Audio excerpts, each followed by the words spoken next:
And here's my snapshot. Looks not great. It looks like my goal of nutrition is actually pretty terrible right now.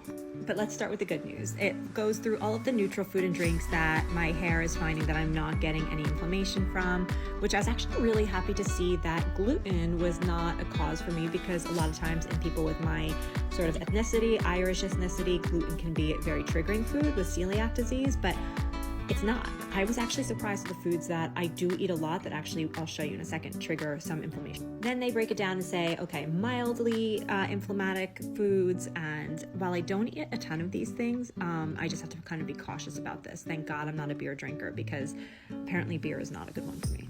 And then we get to the red. This is inflammatory causing foods, and they suggested that I stay away from them for about 2 months and then retest my hair follicles to see if the inflammation in my body has gone down. But what I really thought was interesting, while I don't eat a lot of yogurt in these things, and actually milk and dairy were fine, I actually was in the green for those, was beef.